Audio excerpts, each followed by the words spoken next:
नमस्कार बच्चों, कैसे हैं आप सब। आज के अपने इस पाठ में अर्थात हमारी पुस्तक वसंत के पाठ 6 भगवान के डाकिए को आज हम लोग पढ़ेंगे। भगवान के डाकिए कविता रामधारी सिंह दिनकर द्वारा लिखी गई एक सुप्रसिद्ध कविता है, जिसमें उन्होंने पक्षियों, पेड़ों, हवा इत्यादि के माध्यम से एक देश से दूसरे देश की जो दूरियां, एक व्यक्ति से दूसरे व्यक्ति की जो दूरियां हमने बना ली हैं, उन दूरियों को तोड़ने का प्रयास रामधारी सिंह दिनकर जी ने अपनी इस रचना, अपनी इस कविता में किया है। तो आइए हम पढ़ते हैं भगवान के डाकिए। इस पाठ के अंतर्गत रामधारी सिंह दिनकर जी कहते हैं, पक्षी और बादल ये भगवान के डाकिए हैं। कहने का तात्पर्य यह है कि जो जीवन में सौहार्द है, जो प्रेम है, जो प्रस्फुटित होता ज्ञान है, जो विज्ञान है, जो अनेकानेक भाव हैं, भावनाएं हैं, प्रसन्नता है, उत्साह है, वो सभी किसकी देन है? वो सभी कहीं ना कहीं भगवान की देन है, जिसे हमें भगवान से प्राप्त होता है पक्षी और बादल रूपी डाकियों के माध्यम से। क्योंकि यहाँ पर पक्षी और बादल को ही बिंब के रूप में प्रयोग किया गया है। इसका कारण ये है कि दूसरे महादेश को जाते हैं हम तो समझ नहीं पाते हैं। उसका कारण यह है कि पक्षी और बादल जो हैं ये भगवान के डाकिए हैं, क्योंकि जो एक देश से दूसरे महादेश को जाते हैं हम तो समझ नहीं पाते हैं, मगर उनकी लाई चिट्ठियां, पेड़ पौधे, पानी, पहाड़ बरसते हैं। कहने का तात्पर्य यह है कि जिस प्रकार पक्षी, जिस प्रकार बादल निस्वार्थ भाव से एक देश से दूसरे देश में विचरण करते हैं, वही निस्वार्थ भाव कहीं न कहीं हमें पेड़ में, पौधे में, पानी में, पहाड़ में इत्यादि इत्यादि रूपों में भी मिलता है। प्रकृति के ये जितने भी तत्व हैं, प्रकृति के ये जितने भी रूप हैं, चाहे वो पेड़ हो, पौधे हो, पहाड़ हो, पानी हो, बादल हो या पक्षी हो, इनमें से कोई भी किसी भी प्रकार का भेदभाव कभी भी मनुष्य के साथ नहीं करता है।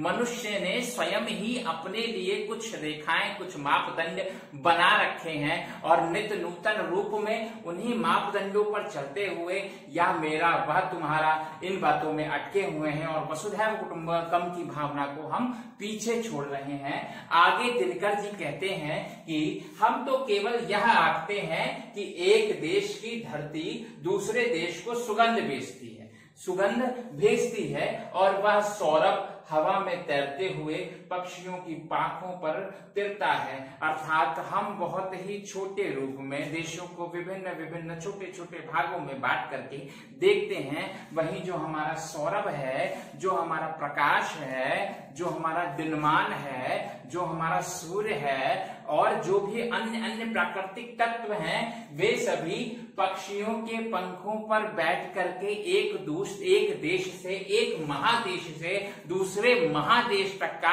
अर्थात समुद्र पार तक का सफर तय कर लेते हैं। और हम छोटी से छोटी टेरिटरीज, छोटे छोटे भागों में एक देश को दूसरे देश से छिन्न भिन्न देखते हुए ही आज भी चल रहे हैं। आगे दिनकर जी कहते हैं कि और एक देश का भाग दूसरे देश को में पानी बनकर गिरता है। अर्थात कहने का तात्पर्य यह है कि जिस प्रकार पक्षी एक देश से दूसरे देश विचरण करते हैं, उसी प्रकार समुद्र से आया हुआ जल, उसी प्रकार नदियों से आया हुआ जल, बाष्पन की क्रिया द्वारा यह जल एक देश से दूसरे देश में बादल के रूप में कहीं ना कहीं घूमता है, पहुंचता है, अपने नेह की, अपने माधुर्य की वर्षा करता है, बिना यह सोचे कि मैं किस देश का जल हूं, किस स्थान का जल हूं। अस्तु हम कह सकते हैं पक्षी और बादल के भीतर ये जो प्रेम है, ये जो उत्साह है, ये जो दया की भावना है, ये जो प्रेम की भावना है, इस संपूर्ण धरती, संपूर्ण समाज के लिए उसी समग्रता में एकता, उसी अनेकता में एकता की बात दिनकर जी सोच रहे हैं। एक व्यक्ति के लिए, और वो वसुधैव कुटुंबकम की भावना को संपूर्ण विश्व में चरितार्थ करना चाहते हैं।